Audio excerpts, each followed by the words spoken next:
everyone. Hello guys. I hope all of you are doing great. In the previous episode and previous videos we have discussed very fundamental concepts of quantum mechanics, and I'm just continuing from that and going to discuss the very fundamental topics and which is going to be very beneficial for upcoming entrance exams, right? And don't forget to subscribe and share with your friends so that this beneficial and absolutely free contents and this so that everybody get benefit from this. Okay, and let's enjoy this journey and enjoy and learn what is needed to be learned. Okay, let's start. First of all, I am going to discuss about what we have learned earlier in earlier videos. And in last episode I discussed about the expectation values of when potential is symmetric, then and operator is odd, then expectation value is 0, right? We have discussed that expectation value is 0, and that wave function is symmetric and antisymmetric. Okay, and I have discussed about some important integrals like beta functions and gamma functions and their properties, and Schrödinger wave equation, and we have learned that the properties of Schrödinger wave equation. One is time independent, other is time dependent, and it is an eigenvalue. The time independent Schrödinger equation is an eigenvalue equation we have learned earlier, and the time dependent Schrödinger equation is not an eigenvalue equation. And remember these two equations. Okay, this is very important. And we have also discussed about Schrödinger cat experiment, how Schrödinger have done that experiment by putting his cat in a box and done the measurement. Before doing the measurement, cat is both dead and alive. That is superposition of both the states, right? And wave pockets by superposition of waves. When infinite number of linear or plane waves are superposed, that gives a wave packet, right? We have learned that. And probability current density, that how probability flows from one region to another region.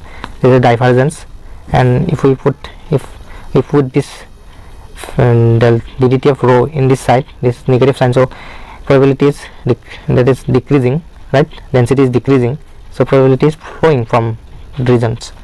Okay, and we have also learned about position and momentum space wave functions. Okay, in today's video, in today's discussion, we are going to discuss about time development, and just starting with this time development and stationary states. This is the time development process. We can time develop an wave function of we can develop time in a wave function like this by multiplying with e to the power minus I t by a squared. Okay, and remember this Hamiltonian h cap is equal to total energy only when it's independent of time. Okay, and stationary state. What is stationary state? In stationary state, time independent potential, when that potential is time independent, then Hamiltonian is not equal to total energy, and we can separate the wave function in two parts. One is space part, one is time part. Okay, Schrödinger wave equation have solutions which is separable. Okay, in this case probability does not depend on time. Okay, that is the point here. And next topic is the Gaussian wave packet. This is very important. Some of you have may have learned about Gaussian wave packet and the probability distribution, Gaussian probability distribution, right? This is very important. This is the Gaussian wave packet. We can compare this wave function and calculate the expectation value of x, p and x square and k like this. Okay, we can compare this Gaussian wave packet with our wave functions. Okay, this is very important, remember this. And next topic is the 1D box. 1D box. In 1D box you have two infinite walls, right? Infinite walls. Infinite means you need infinite energy to cross them. So no particle can have infinite energy to cross these walls. therefore the particle is totally bounded in this region, and we can the wave function in this 1D box is in the form of this. Okay, this is the wave function in 1D box, remember this, and this is the energy, n square phi square s square by pi sigma square. This is very important, and in general the nth energy is n square E1. Okay, this is also important result. And difference between two consecutive energy levels, if there are two energy levels, what is the difference between them? Okay, this is the difference between two energy levels. Okay, pi square s square by pi sigma square into 2n plus 1, remember this. Okay, here I have shown that how energy levels are discrete or have consecutive energy levels have energy in this diagram. Okay, and in this equation, if I put width of the box is infinite, then the difference between consecutive energy levels is 0. So energy levels come closer, forming a continuum of energy if I make the width of the wall is infinite. Okay, and momentum eigenvalue in 1D box. So look at this momentum eigenvalue. We can write k n pi by a. Okay, this case the wave number is that 1D box, and we have the relation between wavelength and the wave number. Okay, twice pi by k, and k is equal to root over twice ma by square square. This is also very important relation, and the eigenvalue of momentum is n pi square by a, right? And this is the difference between consecutive momentum in different states. Okay, pi square by a. Okay, and there are two types of square well or infinite potential box. One is asymmetric and is symmetric. What is asymmetricity? Look at here. Asymmetric means these have no symmetry, right? From x equal to 0 in the coordinate of x, we can describe like this: x equal to 0 to x equal to a.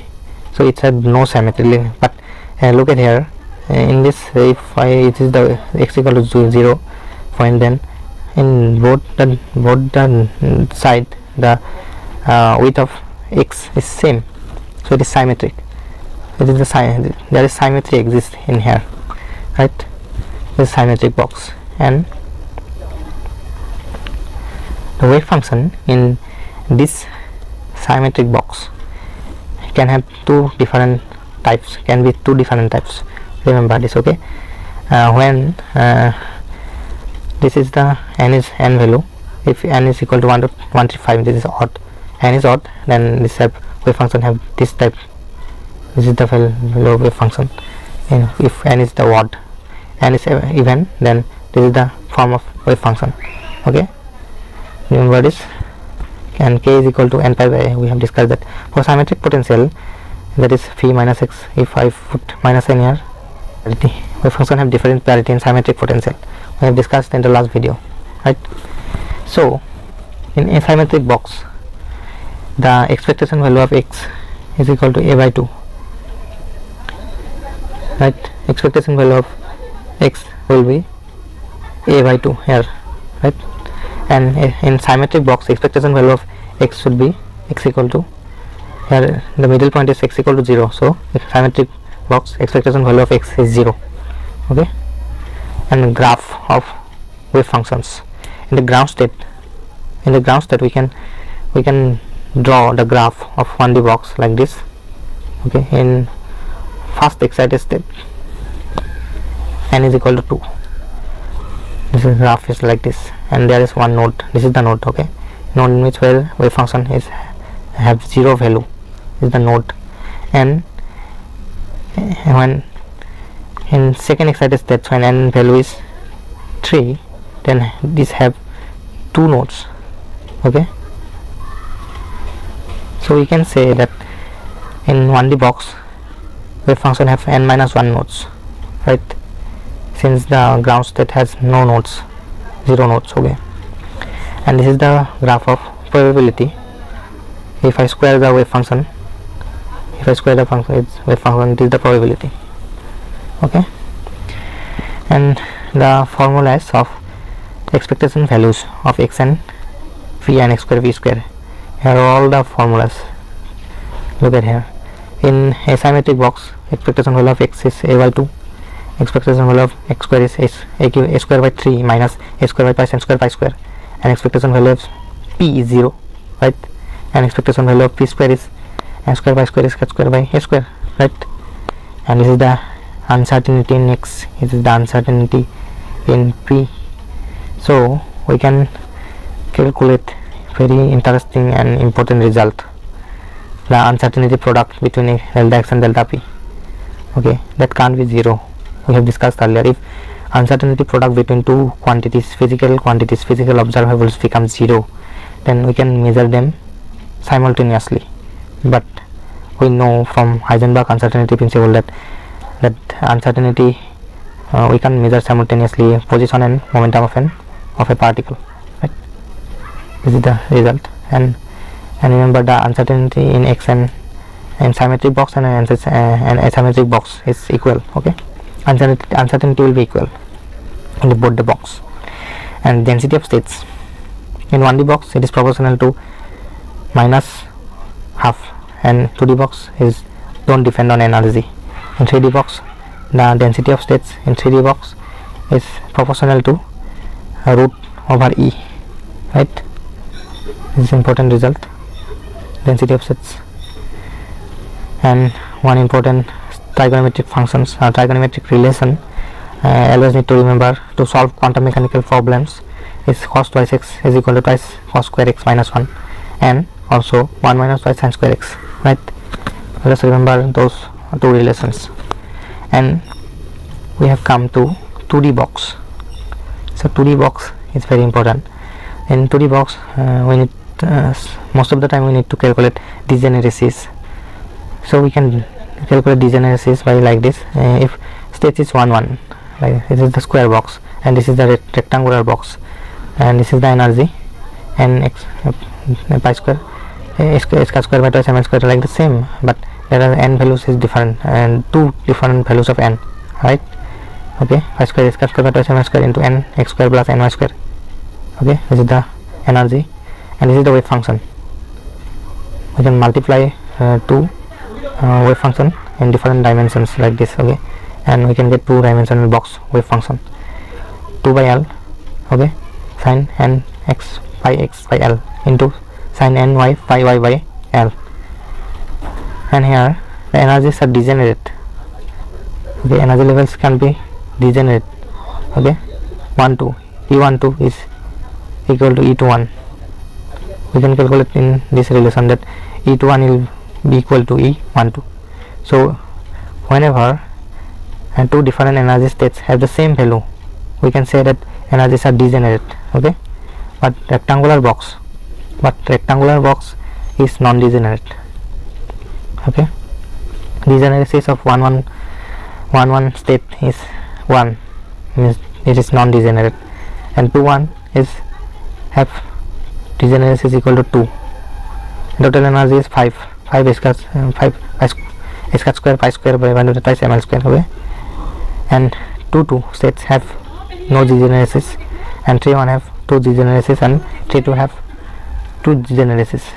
So into the box, it can have maximum degeneracy of 2. From this data we can say that. Okay, we have discussed this, and we move to the finite well.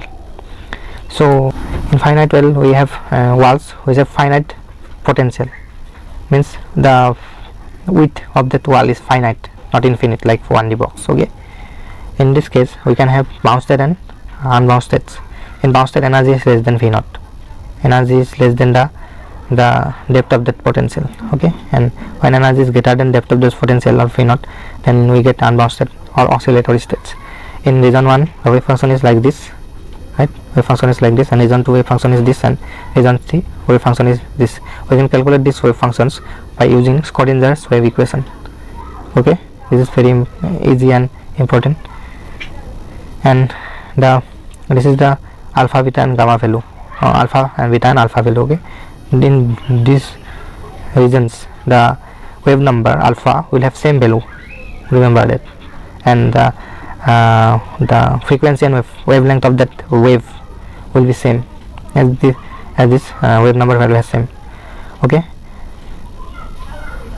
this we can draw the wave functions of finite well like this.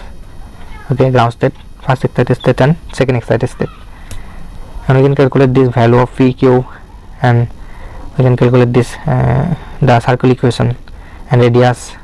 This all very important. Okay, this all come from Schrödinger wave equation.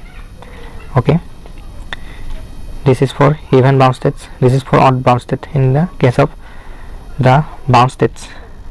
Okay, when energy is less than v naught. Okay, when the radius, this radius have in the region between 0 to pi by 2, then have total bound state is 1, even bound state is 1, and odd bound state is 0. When radius is in between pi by 2 and 2 pi by 2, means pi by 2 and pi, then we have total 2 bound states, one is even bound state and another is odd bound state. Okay, we can see this all table. Okay, remember this table,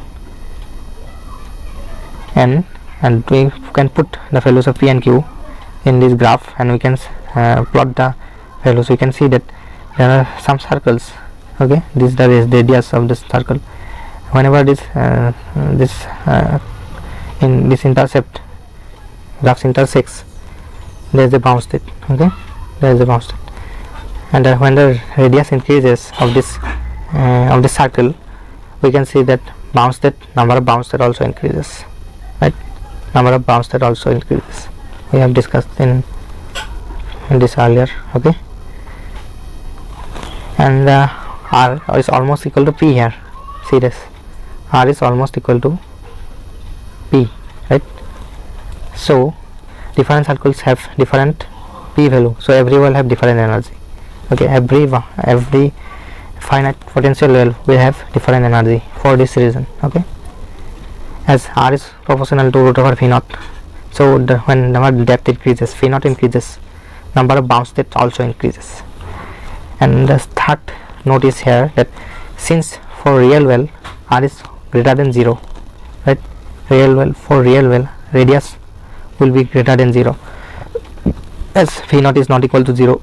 From this formula we can see that a naught is not equal to 0 and m mass will be not equal to 0. At least one bound state will always exist in finite potential well. Okay, nature of wave functions in finite potential well. See this. So this is the wave number in region 1 and 3, both have same value. So the wave number is proportional to root over v naught minus e. As the depth increases, the wave number increases, so amplitude decreases, right? And wavelength decreases. As amplitude and wavelength is proportional, so wavelength decreases. This is the condition. We can see from this. This is the amplitude. This is the amplitude, right? And magnitude is a e to the power minus lambda l by 2, right? And see here, the wave number is proportional to root over v naught minus e and inversely proportional to amplitude. As the wave number increases, amplitude decreases, and amplitude decreases in those regions. And we can see from this graph, you can see that wavelength in this both regions have same. Okay, but here as the depth increasing, the wavelength and the amplitude both decreasing, right? As you see from this example. Okay, and the next is the one step potential. In step potential, I can have two different conditions. One is bound state and another is scattering state. Okay, wave function in scattering state can be draw like this. Okay, look at here, the amplitude is increasing in this condition, right? Amplitude is increasing, and probability current density,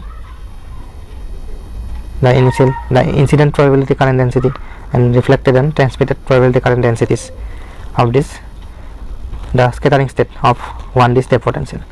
And reflected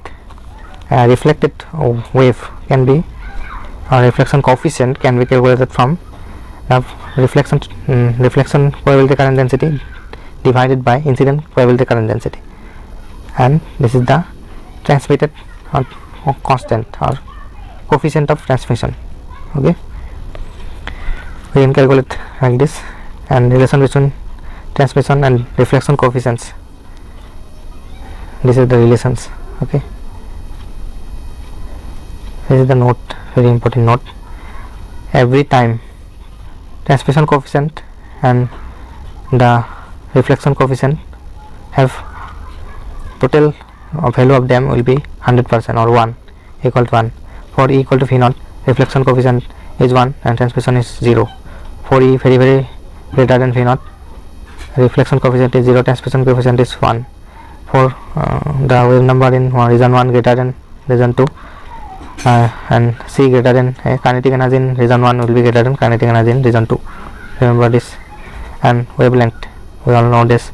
Okay, this is the de Broglie wavelength, and we can calculate this. And the wave number in both region can be written like this. Okay, these are all the important results in step potential. As penetration depth can be written and can calculate from this equation: 1 by beta, 1 by wave number, 1 by root over twice m V naught minus C by square square. Okay, also written like this. Okay, penetration decreases with increase in depth and increase in distance from the step potential barrier. As the distance from step potential barrier increases, penetration will decrease. Okay, let's remember that. Okay, and also remember this result.